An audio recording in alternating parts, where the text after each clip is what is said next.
Ahatia te ua tātā peta tonu ana te whakaeke a te mātinitini ki runga o Hoani Waititi Marae i tēnei rā. Kia tangihia ai ko te pau whakatairanga i te mana Māori ko Tite Whai Harawira. Tō pū atu ana ko te rāngai rangatira no te ao Māori me te ao tōranga pū anō. Kia poroa kiti ai te haonga nui o mate. Kei Aranira Harrison, tēnei pūrongo. Mehe ua mōmōhanga te rite. Haere tonu atu ana te tai mihinga tāngata ki runga i a Tite Whai, e tiraha mai nei. Ko te momo o tō tāua kuia kua riro atu, nā he momo ka kore anō tāua ka kite.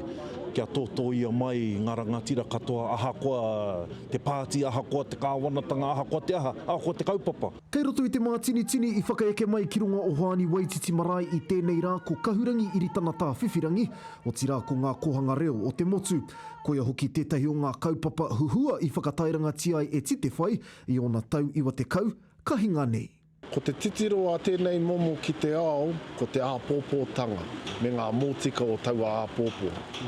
Kāori mataku ki te whakanoho i te tāne, ki te whakatutu i te puehu o tira, te kōkiri i ngā kaupapa i runga i te mōhio, he painga ka puta ki ana tamariki mokopuna.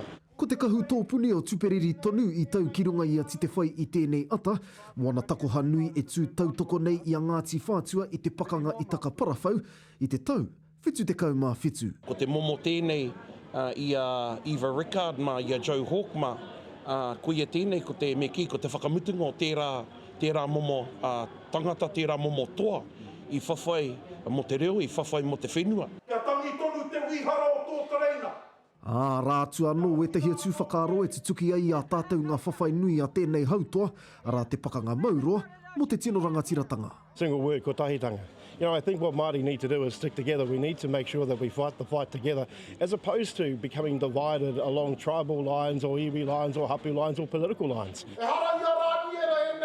Ko kotahi mai te whānau Harawira i te whakatau o te taumata, mo te ata āpōpō ka kawea tēnei riro tītapu ki te tai tokerau ki tōna marae ki whakapara, ki raro i ona mana, kia Ngāti Hau. Ko etahi e ki me utua te kino i te pai, o tēnei wahine e ki ana kao, me utua te kino i te kino rawātu.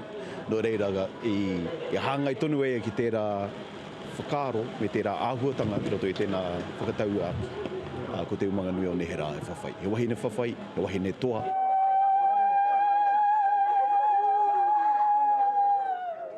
Mo te ato te rātapu rāno, ka whakahokia tēnei taonga ki te rua whakautu o na mātua, ki whakapara anō. Ranira Harrison, te karere.